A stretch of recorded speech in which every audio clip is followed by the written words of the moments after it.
¿Qué tal, radio oyentes y televidentes? Sus ojos son con K.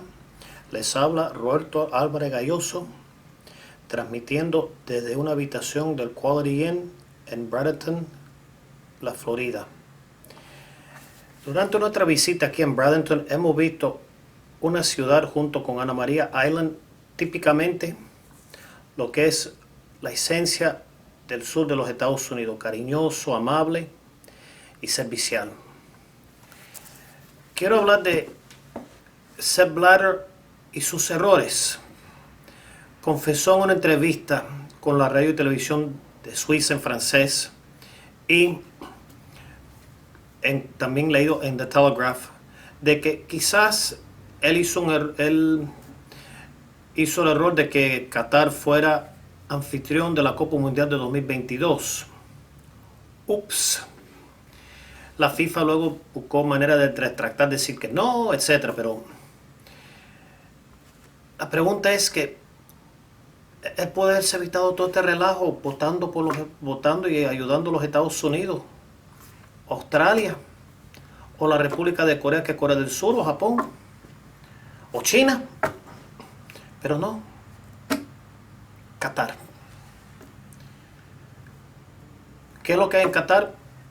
Temperatura de 50 grados centígrados o 100 grados Fahrenheit.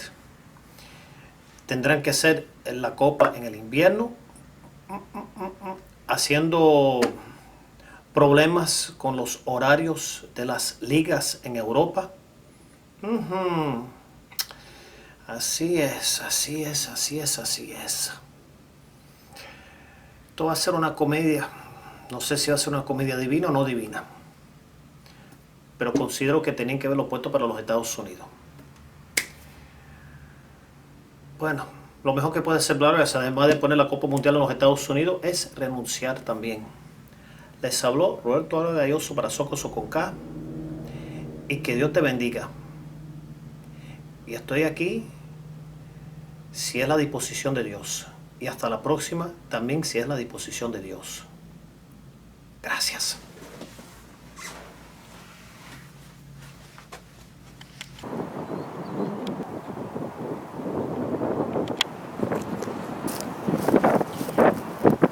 ¿Qué tal, radio oyentes televidentes? Somos Acá les habla Roberto Alvarez-Galloso, transmitiendo desde Ana María Island, aquí en la Florida. Una mañana espléndida, linda, tranquila. Y queremos hablar de Sepp Blatter y FIFA, que Sepp Blatter arrepintió de haberse otorgado a Qatar el derecho de ser anfitrión de la Copa Mundial de 2022. Tenía que haberlo pensado con antaño. Tenía que haberlo pensado antes de entregárselo a Qatar. Hubo Estados Unidos, China, Japón, Corea del Sur, que es la República de Corea, y Australia. Pero no, Blatter y otra gente tenían que ponerse fuerte y ponerse Qatar sin tomar en cuenta los 50 grados centígrados, 100 grados Fahrenheit, y también de que van a tener que ponerlo en el invierno y desarreglar los horarios de los europeos. Bueno, tiene dos opciones: o trasladarlo hacia los Estados Unidos o renunciar. Les habló Roberto Alvarez-Galloso para Socoso con K, y que Dios te bendiga, y estaremos aquí hasta la próxima, si es la disposición de Dios.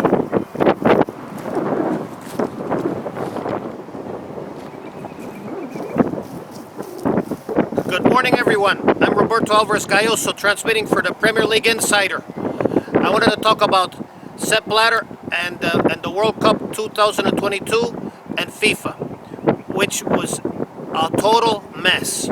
As you know, Sepp Blatter, according to the radio and television in Switzerland in French, plus the Telegraph in Great Britain, said that he made a terrible mistake in awarding the World Cup to Qatar. Finally, he has already made his mistake about awarding to a place that is 50 degrees centigrade or 100 degrees Fahrenheit, and where the possibility is the winter. Putting this arrangement to the other schedules in Europe. So much that he has to do now. What about Australia, United States, South Korea, which is the Republic of Korea, or Japan? Well, the best they should do right now is give the World Cup to the United States, and Blatter should be resigning. I'm right here in Ana Maria Island, Florida, in a very beautiful morning. This is Roberto Alvarez-Galloso for the Premier League Insider, and until next time.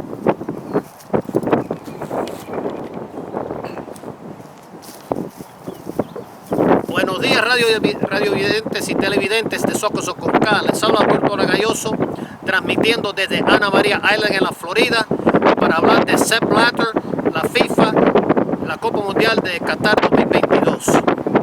Según The Telegraph, Sepp Blatter tuvo una entrevista con la radio y televisión de Suiza en francés, donde confesó de que quizás fue un error haber otorgado a Qatar el derecho de ser anfitrión de la Copa Mundial de 2022. Oye, Sepp Blatter, ¿por qué no pensaste tú en un principio? Tenía que haberlo pensado, tomar en cuenta no el tamaño, sino la temperatura 50 grados centígrados, 100 grados Fahrenheit, y también la posibilidad de que podías desarreglar los horarios de los europeos, y también la mano de obra barata, que eso sí es una desgracia enorme. Y hay que recordar también del ecuatoriano Benítez, que murió, pero no vamos a hablar de eso. Lo que tiene que hacer es buscar la manera de arreglar esta papa caliente y renunciar o traerlo para Estados Unidos, para Australia o para Japón. Les habló Roberto Galloso para Socoso con K. Que Dios te bendiga y estaremos aquí hasta la próxima, si es a la disposición de Dios, aquí en las bellas islas de Ana María. Gracias.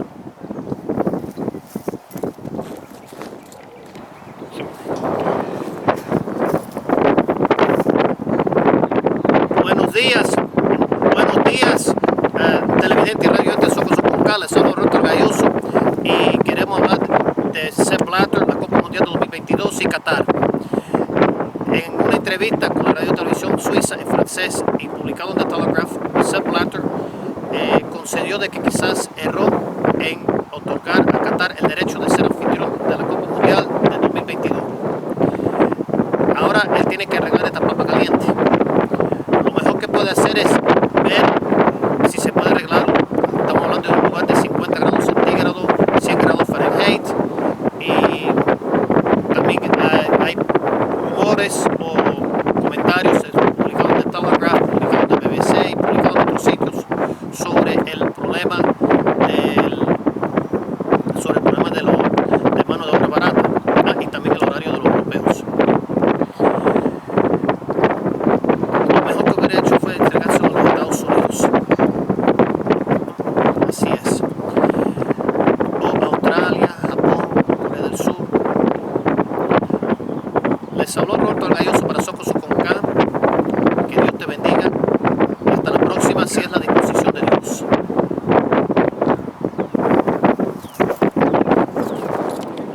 Thank you. Okay.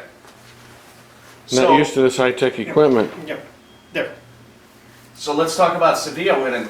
That's pretty amazing, actually. Yeah, that was. I myself was surprised about Sevilla winning. I would have expected Benfica, because Benfica, they're the big guys. That's where all the big Portuguese stars get started. But somehow the curse continues. It'll probably be continued for a long time also. Yeah, and we're seeing a lot of. Not only did we saw two Spanish teams in the semis at the Europa League, and we see two Spanish teams in the championship of the Champions League. So Which is a big definitely surprise. a good year for the Spanish The league. Atletico for La Liga. more than Atletico Madrid or the Spanish teams appearing in the Europa League and then appearing in the Champions League, we're seeing what is called a big change in Spanish soccer, Spanish football. Before you had the duopoly of La Liga, Barcelona, Madrid, so much that people outside of Spain thought that Spain was just simply Barcelona and Madrid. Right. Like a lot of other countries, you only look at a couple teams. Now we are seeing Atletico Madrid, which has been in third place, showing themselves really big, that they really have the power and everything. Diego Costa, who's probably be going to Chelsea next season, he's a big powerhouse. We're going to be expecting what they call the Spanish Derby in Lisbon around May 24th.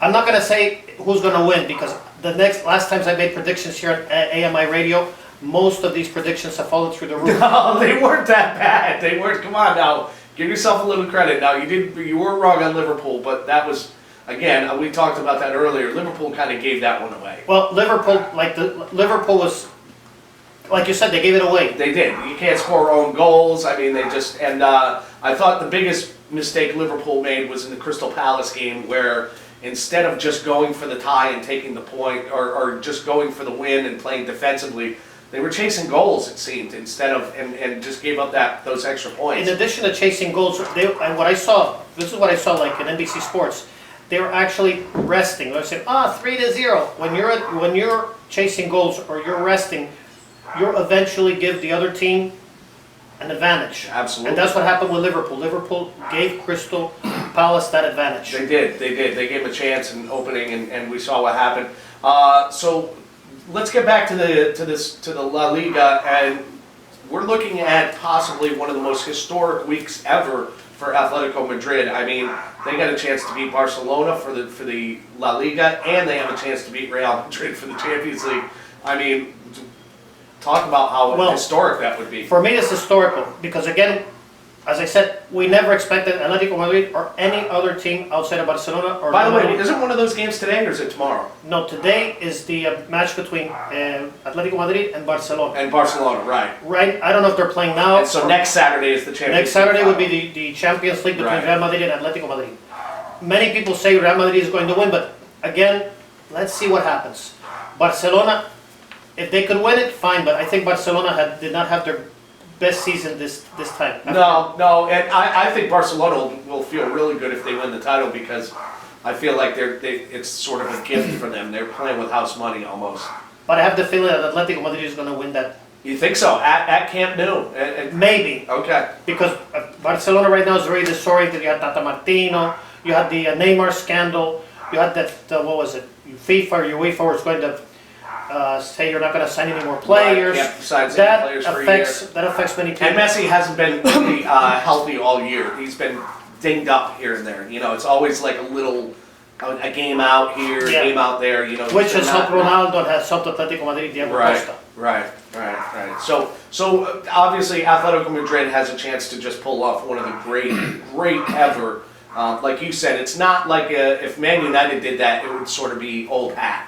But for Atletico Madrid to do something like that, to win two of the titles out of the three, would be, phenomenal. But it would be an all-time sports story. But Man United this season was also a big disaster. It was a disaster. Yeah, you had Sir Alex Ferguson saying, "This is the chosen one," with David Moyes.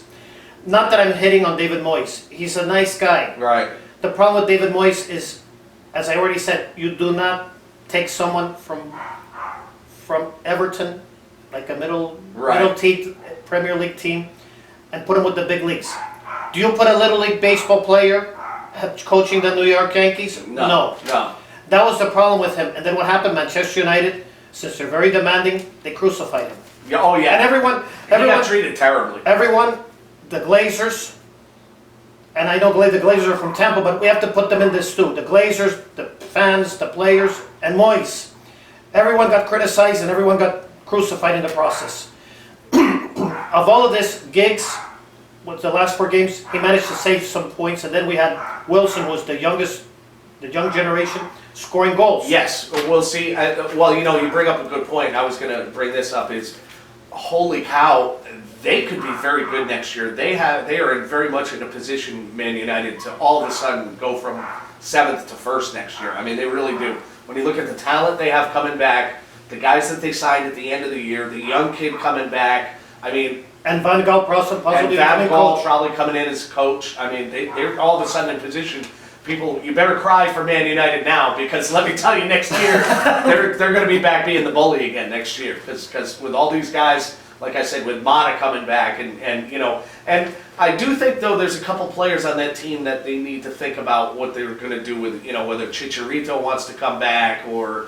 There's some players on there that they're, I do have some opinion about Chicharito. I think he's a great player, but I think his time in Manchester United is out. Maybe he could sign with Atletico Madrid. Maybe he could go to a Spanish team. Yeah, absolutely. That's kind of what my thought was. Another one that has to go is Marune Fellaini. I think I pronounced it right. I love Fellaini, though. That's my favorite player. He's my favorite player, but the thing is, Moise signed him, and unless he could show some improvement, Van Gaal or any other person who might take over will say Might this is say we don't want him. this is a holdover from the Moise era. Right, right. Remember, Manchester United actually has decided to crucify this innocent person called Moise, Right.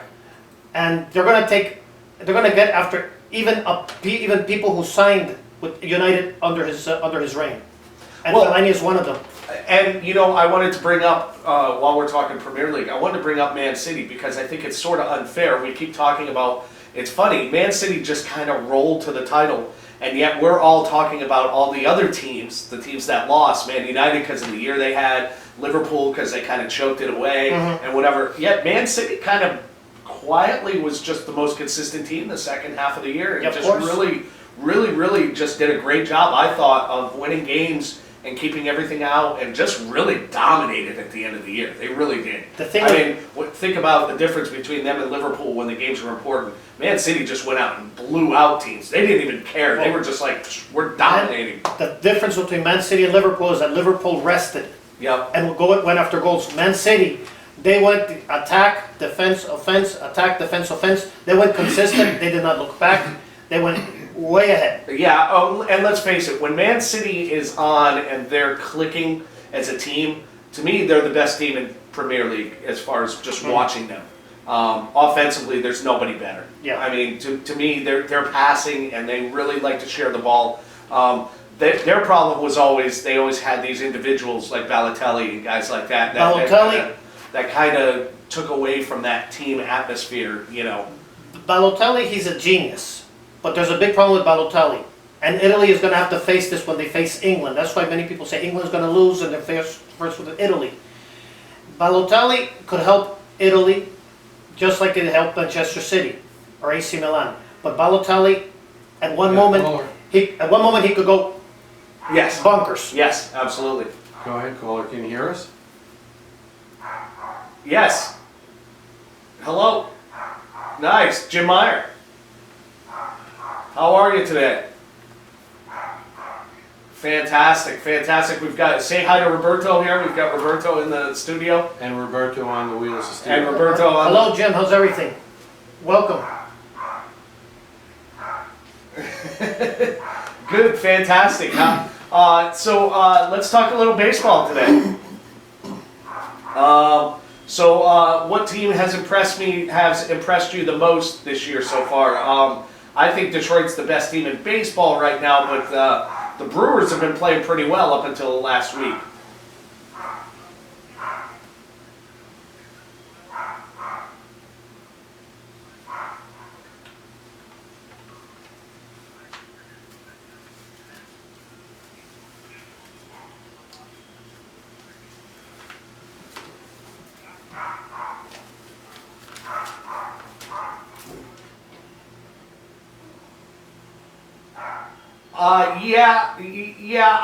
Well, of course, they're playing in that ballpark where, you know, you could score some runs, but you're right, Tulowitzki is having like just a ridiculous season.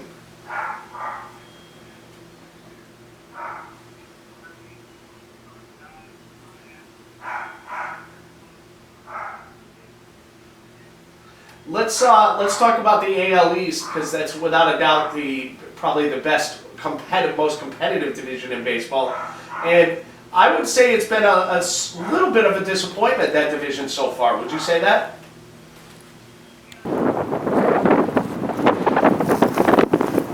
¿Qué tal, radioyentes y televidentes socosocoscales? Soy Alvarez-Galloso, transmitiendo desde Ana María Island una bella mañana en Ana María Island, la Florida, para hablar de Platter, la Copa Mundial 2022 y Qatar. En una entrevista publicada en The Telegraph, Sepp Blatter, en una entrevista con la televisión suiza en francés, confesó de que fue un error haberse otorgado a Qatar el derecho de ser anfitrión de la Copa Mundial de 2022. Y además de confesar este error, luego la FIFA trató de retractar todo y limpiarlo todo. Bueno, hay una papa caliente de haber otorgado a un país que tiene 50 grados centígrados, 100 grados Fahrenheit, y posiblemente van a tener que hacerlo en el invierno y desajustar todo. Bueno, en el desajuste de los horarios, él tenía que haberlo pensado.